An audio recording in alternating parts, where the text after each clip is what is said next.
नमस्कार साथियों, मैं अंतर्राष्ट्रीय ट्रेनर और मोटिवेशनल स्पीकर डॉक्टर उज्जवल पाटनी बोल रहा हूं। साथियों, इस यूपीएससी में मैं गत दिनों एक छोटा सा फ्लाइट में मेरे साथ किस्सा हुआ, उसके बारे में आपसे बात करना चाहता हूं। मैं एक ट्रेनिंग प्रोग्राम के सिलसिले में कोलकाता जा रहा था और रास्ते में मेरे बाजू की सीट पर एक व्यक्ति था। हम दोनों में बातचीत शुरू हुई। उसने मुझे बताया कि मैं यूएसए में एंटरप्रेन्योरशिप पढ़ाता हूं। मुझे लगा बड़ा इंटरेस्टिंग सा सब्जेक्ट है। मैंने उस व्यक्ति से सैकड़ों प्रश्न किए। मैंने उससे खास तौर पर यह पूछा कि भारत और यूएसए, यहां दोनों के बेसिक अपब्रिंगिंग के सिस्टम में, बेसिक लर्निंग के सिस्टम में, व्यवसाय शुरू करने के सिस्टम में क्या फर्क है। जो बातें उसने मुझसे कही, जो बातें मैं अपने अनुभव से जानता हूं, जो बातें मैं उन अमेरिकन्स के माध्यम से जानता हूं जिन्होंने मेरे ट्रेनिंग प्रोग्राम्स में पार्टिसिपेट किया, उन सब का सार मैं आपसे कहने जा रहा हूं। सबसे पहली बात यह है कि दुनिया के उस सबसे बड़े देश में, महाशक्ति में, असफल होने को उतना बुरा नहीं माना जाता। हमारे देश में कोई असफल होता है तो उस पर असफलता का लेबल लगा दिया जाता है। यह मान लिया जाता है मानो कि वो खत्म हो गया। लेकिन वहां पर असफलता प्रोसेस का एक हिस्सा है। हर व्यक्ति सफल होने के बाद अनेक बार असफल होता है और वो असफल बुढ़ापे तक होता रहता है, क्योंकि अक्सर वहां पर लोग एल्डरली एज में भी नए प्रोजेक्ट शुरू करते रहते हैं। कभी 30 की एज में, कभी 40 की एज में, कभी 50 की एज में, तो कभी 60 की एज में भी वहां पर व्यक्ति एजुकेशन लेने जाता है, नई डिग्री लेने जाता है, नई हॉबीज पैदा करता है, नई चीजें सीखता है और अपने जीवन को नए मीनिंग देता है। उसके विपरीत हमारे देश में व्यक्ति जब 30, 40 या 50 का होता है, उसके बाद यह मान लेता है कि बस मुझे जितना आता है उतना ही आता है। वो कोई नई चीज सीखने में यकीन नहीं करता। अक्सर वो नए चैलेंजेस लेने से घबराता है। अक्सर वो अपने कंफर्ट जोन में चला जाता है। वो नई टेक्नोलॉजी नहीं सीखना चाहता, वो नए सिस्टम्स नहीं सीखना चाहता, वो नए प्रोसेस नहीं सीखना चाहता। तो ये मूल फर्क है साथियों कि हमारे देश में आज भी असफलता एक अभिशाप है। आपको आपके घर वाले, आपके नियर एंड डियर, आपके समाज वाले, आपके सहकर्मी सब एक नीची नजर से देखते हैं।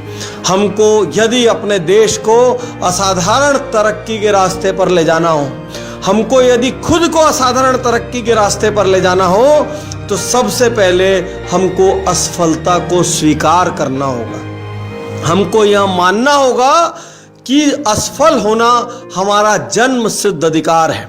हमको यह मानना होगा कि असफल होना कोई बुरी बात नहीं है। असफलता कोई दाग नहीं है। असफलता कोई शर्म नहीं है। असफलता एक प्रोसेस का हिस्सा है जो आप किसी रास्ते पर आगे बढ़ते हुए पाते हैं, कभी सफलता के रूप में तो कभी असफलता के रूप में। दूसरी सबसे बड़ी बात जो उस चर्चा से बाहर आई वो ये थी कि हम अपने बच्चों को बहुत ज्यादा कंफर्ट जोन में रखते हैं। वहां पर 15-16 साल का बच्चा, 13 साल का बच्चा, 12 साल का बच्चा एक बिजनेस शुरू करने के बारे में सोचता है। हमारे देश में हम बच्चों को यह कहते हैं, तुम तो अभी छोटे हो, क्या करोगे, अभी इसकी उम्र नहीं आई, शांत रहो, पढ़ाई करो, घर पे बैठो, ये मत करो, वो मत करो। हमारा सारा फोकस इस बात पर रहता है कि क्या ना करें, और वहां सारा फोकस इस बात पर रहता है कि क्या करें। साथियों, आप नोटिस करिए, हमारे घर में छोटे छोटे जो बच्चे होते हैं वो अक्सर अपने कपड़े धोना नहीं जानते हैं। हमारे घर में जो छोटे बच्चे होते हैं अक्सर वो बर्तन धोना नहीं जानते हैं। हमारे घर में जो छोटे छोटे बच्चे होते हैं अक्सर वो बागवानी करना या गार्डन में घास काटने के लिए मशीन चलाना नहीं जानते हैं। हमारे यहाँ जो छोटे छोटे बच्चे होते हैं अक्सर वो गाड़ी धोना नहीं जानते, क्योंकि एक स्तर के बाद हमारे घर में कोई ना कोई स्टाफ या फैमिली मेंबर ऐसा होता है जो इन कामों को अंजाम देता है, और बच्चा करने की भी सोचता है तो हम उससे कहते हैं तुम्हारी उम्र बहुत छोटी, मत करो। इसके विपरीत वहां पर चूंकि फैमिली हेल्प नहीं होती, घर में IIM हेरी नहीं होती, इस वजह से वहां पर एक छोटा सा बच्चा भी अपने बर्तन खुद धोता है। वहां पे क्लास 3rd 4th का बच्चा भी कपड़ा धोना जानता है। वो गार्डन में बागवानी करना जानता है, वो घास काटना जानता है, वो गाड़ी धोना जानता है, वो हर छोटी बड़ी चीज जानता है जो हमारे यहाँ का एक युवा जानता है। साथियों, ये मूल फर्क है। हम अपने बच्चों को कंफर्ट जोन में पैदा करते हैं, उनको कंफर्ट जोन में रखते हैं। जब भी वो नए चैलेंज लेने के लिए निकलते हैं, हम उनको प्रोटेक्ट करते हैं, हम उनका सपोर्ट सिस्टम बन जाते हैं, हम आधे से ज्यादा काम उनको करके दे देते हैं। इसलिए ये बच्चे एकदम चैलेंजिंग नहीं हो पाते हैं। इसीलिए आज भी हमारे देश में जब आप 10th 11th 12th पढ़ने वाले किसी बच्चे से पूछोगे कि बड़े होकर क्या बनेगा, तो वो कहेगा मैं डॉक्टर बनूंगा, मैं इंजीनियर बनूंगा, मैं लॉयर बनूंगा, मैं CA बनूंगा, मैं सॉफ्टवेयर इंजीनियर बनूंगा। लेकिन बहुत कम बच्चे आपको ऐसे मिलेंगे जो ये कह दें कि मैं एंटरप्रेन्योर बनूंगा।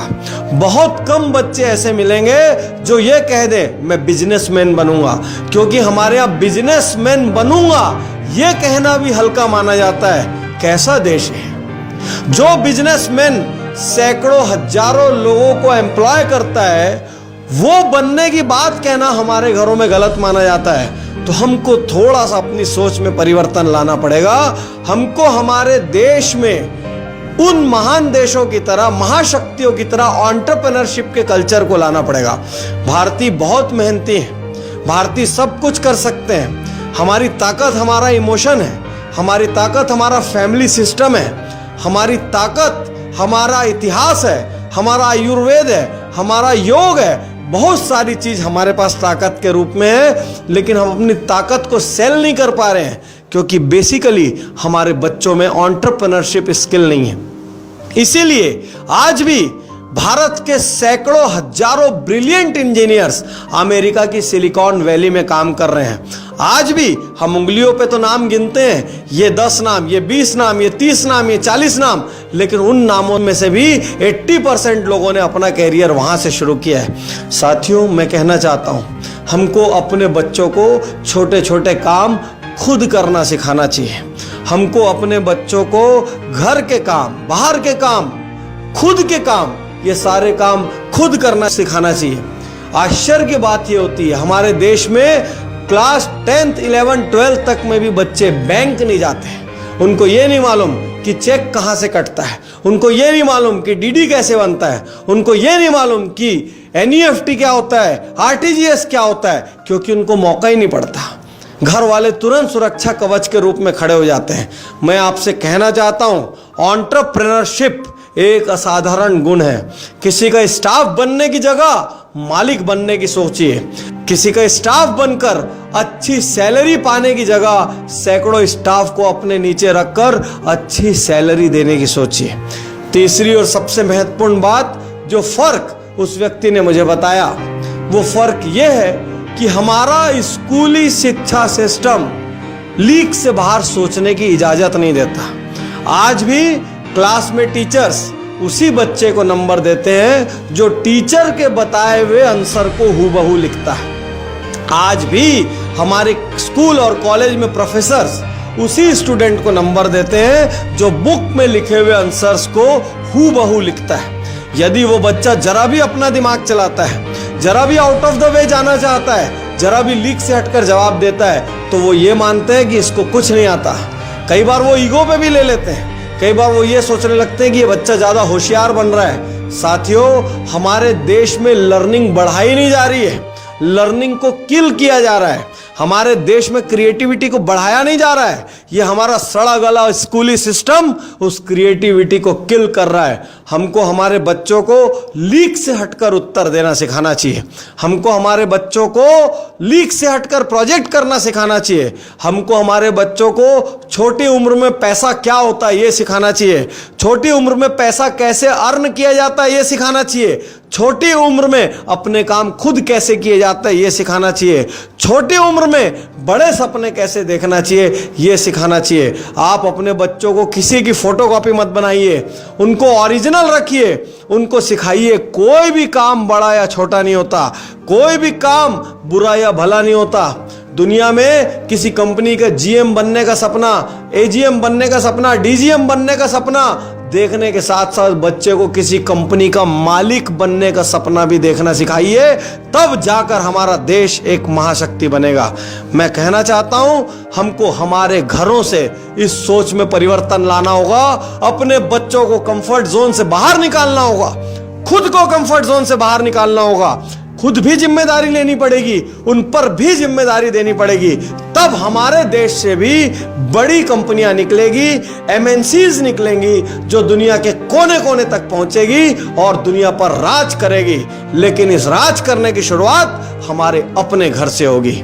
मैं चाहता हूं, मैंने जो भी कहा, आप पहले 2-4 दिन अपने घर में अपने आसपास ऑब्जर्व करें और उसके बाद मेरी बात वाजिब लगे तो उस पर अमल करें। हमारे देश में महाशक्ति बनने के लिए सब कुछ है, बस हम सबको मन के भीतर से मालिक बनना है, यह संकल्प पैदा करना होगा।